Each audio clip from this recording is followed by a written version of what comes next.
저희 천안 FMC-FC는 2016년 11월 창단하여 약 50여 명의 선수들과 6명의 코칭 스태프로 현재까지 많은 분들의 관심과 도움으로 발전을 거듭하며 연령별 대표 선수들 배출 및 우수 상위 고등학교 팀 진학 등 짧은 기간 동안 많은 성장을 할 수 있었습니다.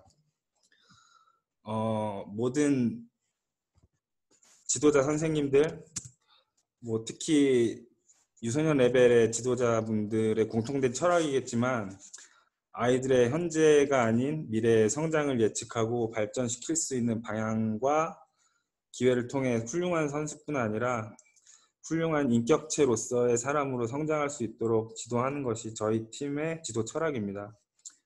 이러한 지도 철학을 통해 구시대적인 엘리트 축구 문화에서 탈피하여 스포츠 사이언스와 스포츠 전문 기기를 통해 미래지향적인 전문 선수 육성을 목표로 아이들을 지도하고 있습니다. 저희 팀에서 사용하는 대표적인 장비로는 이제 캐타펄트를 이용한 GPS 분석, 그리고 폴라 H7을 이용한 선수들의 심박 기능 체크, 그리고 전문 의료기기인 콘팩스를 통해 병원에 가지 않아도 기본적인 정기 치료를 받을 수 있도록 준비하고 있으며 팀과 파트너십을 맺고 있는 고병훈 운동과학센터의 원장님이시자 당국대학교 외래 교수를 맡고 계신 고병훈 박사님의 유소년 축구 선수의 흡기 기능이 유무산소성 운동 능력에 미치는 영향이라는 논문 연구에 저희 선수들이 피 측정자로 참가하여 수준 높은 연구에 함께하기도 하였습니다.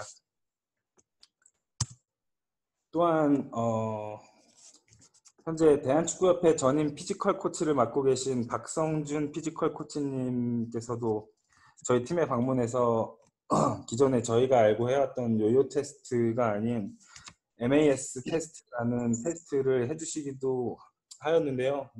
잠깐 영상 한번 함께 시청하도록 하겠습니다.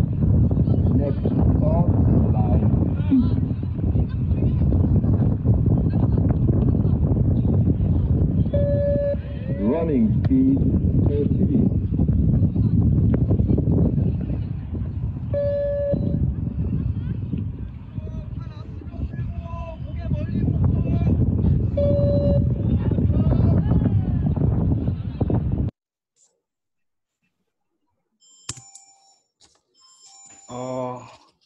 제가 이 발표를 맡기로 한 후 몇몇 전문 피지컬 코치님들한테 자문을 좀 구했습니다. 내용은 피지컬 코치로서 데이터를 해석하는 방법과 그리고 관점, 그리고 캐타펄트 목적을 박성준 코치님께서는 아래와 같이 답해 주었습니다. 데이터를 보는 관점과 해석하는 방법은 경기 데이터로 선수를 평가하지 않는다.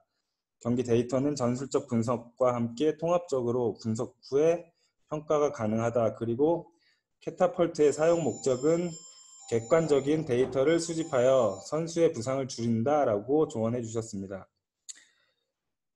제가 팀의 감독으로서 생각하는 데이터와 캐타펄트 사용 목적과 큰 차이는 없습니다. 다만 피지컬 코치로서의 관점과 감독으로서의 관점은 약간의 차이가 있을 수밖에 없기 때문에 이제부터 그 부분에 대해서 좀 얘기해 보고자 합니다. 그동안 많은 과학적 발전과 스포츠 사이언티스트들의 노력으로 GPS나 심박 측정 등을 통한 축구 선수들과 관련하여 방대한 양의 데이터들이 논문이나 아티클로 게재되었습니다. 화면에 보이시는 대로 몇몇 참고 자료들을 통해 대표적으로 프로축구 선수들이 한 경기에 얼마나 많은 거리를 움직였으며 얼마나 많은 거리 또는 시간 동안 스프린트를 했는지, 얼마나 많은 시간 동안 고강도 운동을 하였는지 등을 참고하였습니다. 캐타펄트를 통해 얻을 수 있는 데이터나 자료들에 대한 전문적인 부분은 뒤에 최지현 코치님께서 더 자세히 공유해 주실 겁니다. 그러면 팀의 감독으로서 이 데이터나 자료들을 통해 어떻게 선수들에게 대입하고 접근할 것이냐의 문제에서 제가 지금까지 경험한 부분을 공유하도록 하겠습니다. 화면은 저희 선수들이 모 프로 유스팀 18세와 15세 전후반전 풀타임을 소화한 두 경기 총 거리 데이터인데요.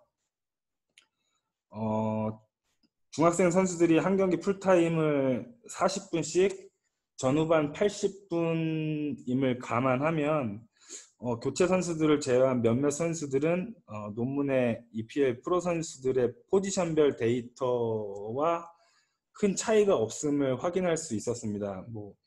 물론 과정에서 여러 변인들로 인해서 오차 범위가 충분히 있을 수 있음을 가정한다 하더라도 성인 선수들이 뛰는 양에 비해 절대 적지 않은 양을 중학교 선수들이 뛰고 있음을 알 수 있습니다. 그리고 화면에 지금 대구 FC와의 경기는 지금 게임 중에 워밍업 데이터도 같이 포함된 데이터라 기존에 지금 EPL 선수들의 데이터하고는 조금 차이가 있는 것 같습니다. 그게 오차 범위의 이유인 것 같고요. 다음으로는 스프린트 거리와 스프린트 스피드를 보면 몇몇 선수들은 마찬가지로 성인 선수들과 큰 차이는 없어 보입니다. 다만 성인 선수들과의 차이점은 신체적 조건과 근력, 파워, 고강도 운동 시간의 차이 및 운동 실행 속도와 판단의 속도 등이 아마 지금 아이들과 성인 선수의 차이점이지 않을까 하는 개인적인 추측을 하고 있습니다. 이는 분명 과거 어찌 보면 무식해 보일 정도의 성인들이 이제 소화할 만한 체력 훈련 등으로 어린 선수들이 선수의 수명을 단축한 것과 유소년 시절에 지향해야 할 그리고 지향해야 할 부분의 경계선을 명확하게 보여주고 있다고 개인적으로는 생각하고 있습니다. 저 역시 처음 캐타펄트 데이터를 접했을 때 기계가 고장인가 의문을 던진 적도 있었고, 그에 앞서 저가의 GPS 장비를 사용할 때보다 캐타펄트 측정 데이터를 접한 후에 제 눈을 더 의심하게 되는 경우들이 많이 있었습니다. 저 역시 못한 이제 과거에 선수들이 무조건적으로 많이 뛰어주길 원했고 정신 상태에 문제가 있다면서 선수들을 질타하기도 하였었는데요. 이런 과학적인 데이터를 통해서 많은 반성을 하게 되었습니다.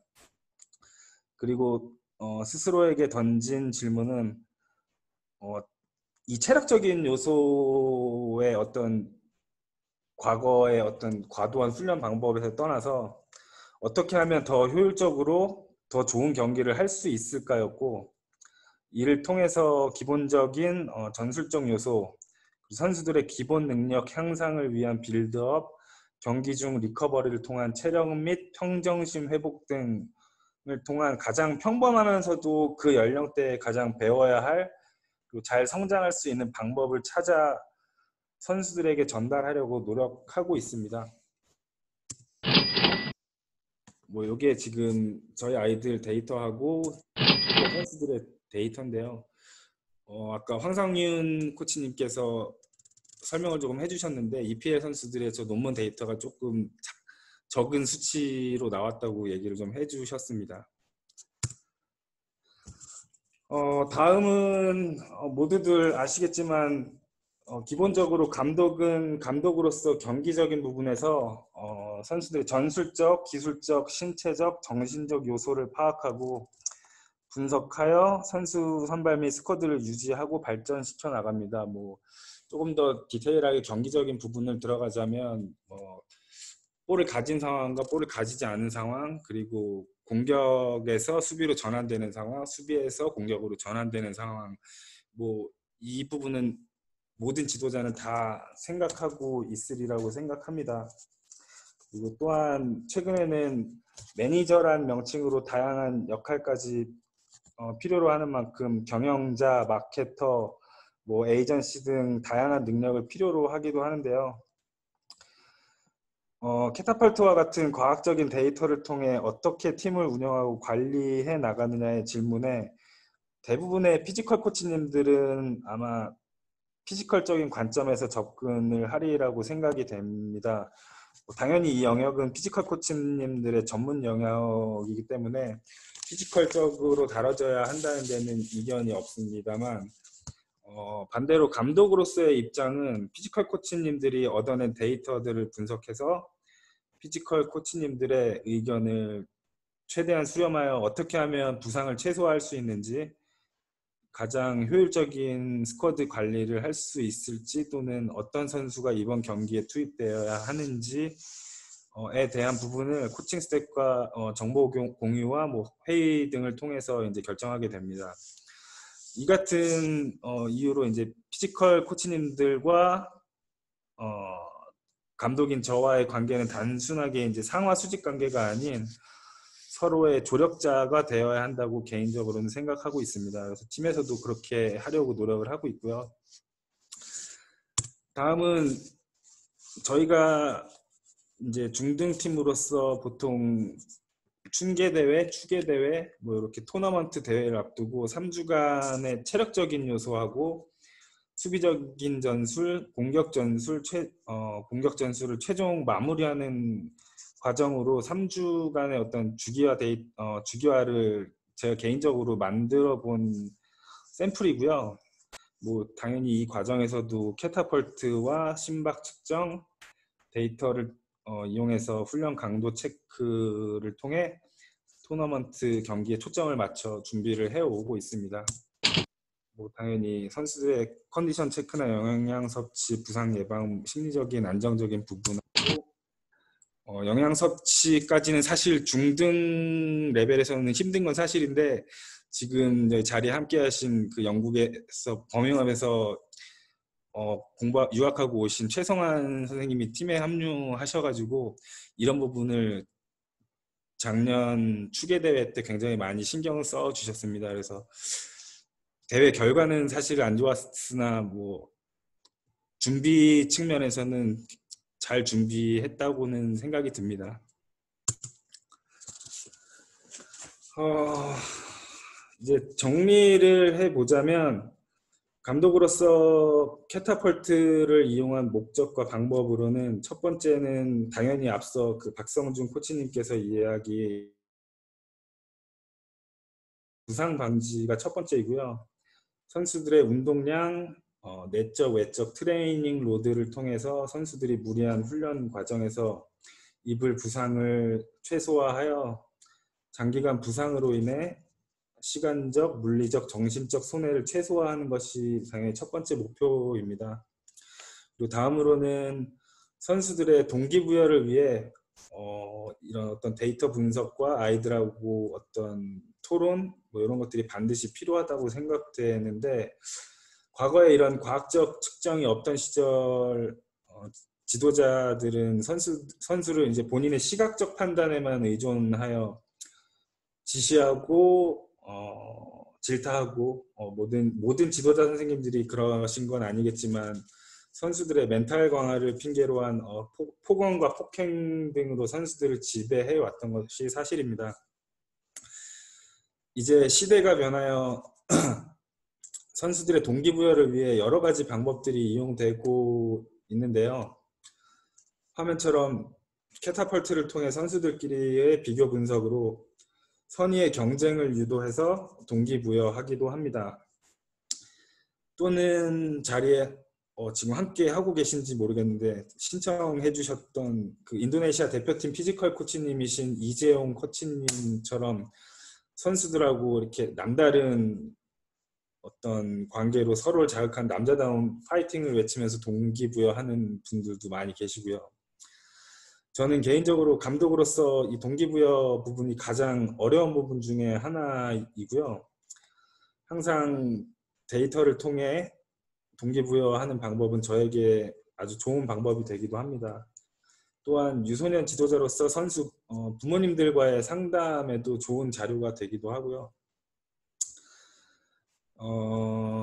세 번째로는 앞서 말씀드린 대로 피지컬 데이터를 이용하여 가장 효율적이며 가장 이상적인 전술적 분석을 통해 저희 아이들과 함께 저희 지도자들도 마찬가지로 공부하고 항상 질문을 던지면서 서로 성장할 수 있도록 노력하고 있습니다. 마지막으로 이런 데이터들을 통해 코칭 스태프들과 의논하고 각자 비교 분석하여 최상의 스쿼드를 운영할 수 있도록 하는 것이 저희가 캐타펄트를 사용하는 목적이자 목표입니다. 최종적으로 좀 지도자로서의 아팠던 경험에 대해서 좀 얘기를 하자면, 감독의 신중하지 못한 판단은 선수에게 부정적인 결과로 다가옴은 아마 누구나 다 알고 계실 거라고 생각되는데, 지난해 주말 리그 마지막 경기를 앞두고 조금 상대팀이 약한 팀이었는데, 저희 팀 핵심 선수 한 명이 평소에 좀 무릎 통증을 호소하곤 했는데, 한참 크고 있던 상황이라 단순히 성장통일 거라고 그 정도로만 생각했는데, 경기 당일날 선수가 경기 출전에 대한 강한 의지를 좀 보여서 그 친구를 출전시켰는데, 아니나 다를까 기가 막힌 드리블 하고 드리블 후에 기가 막힌 왼발 슛을 골대 오른쪽 상단에 꽂았는데, 그 슛 바로 직후에 선수가 바로 쓰러져 가지고 무릎에 큰 문제가 생긴 적이 있었습니다. 이후에 긴 기간 동안 치료와 재활에 전념해야 했고, 저에게는 지도자로서 너무 끔찍한 상황이었고 다시는 경험하고 싶지 않은 상황입니다. 다행히 그 선수는 지금 현재 아주 잘 선수 생활을 이어가고 있는데, 저로서는 감독이 선택한 것이 아주 안 좋은 결과로 나타난 예로, 진짜로 다시는 경험하고 싶지는 않은 경험입니다. 앞으로 경험할 수도 있겠지만, 어떤 이런 데이터를 통해서 부상을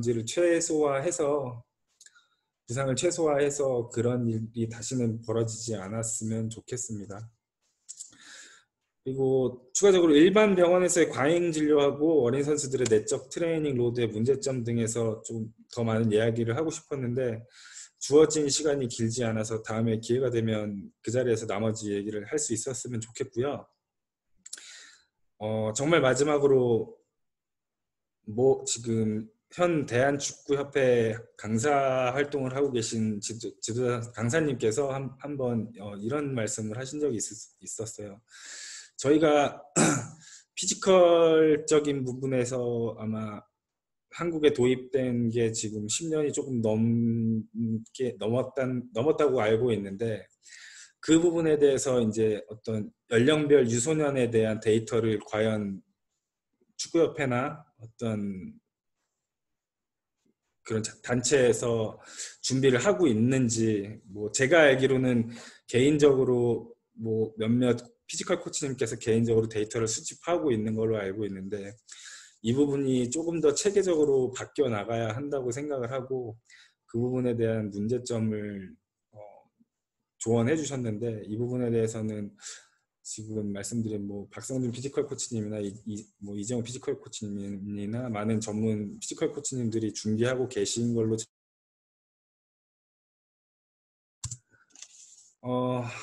발표를 마무리할 시간이 됐는데요. 저희는 최고의 팀이기보다는 좋은 팀이 되고 싶습니다. 유소년 축구 문화 발전에 좋은 영향을 끼치고 싶은 마음이 좋은 지도자가 되고 싶은 마음보다 강하고요. 초보 감독으로서 중등팀을 약 지금 5년차 이끌어오면서 경험한 부분을 공유하고자 노력했는데 많이 부족했던 것 같습니다. 죄송하고요. 이후에 최지현 선생님이 더 전문적인 피지컬 분야의 발표가 더 도움이 되실 것 같습니다. 많은 응원 부탁드리고요. 경청해 주셔서 진심으로 감사드립니다.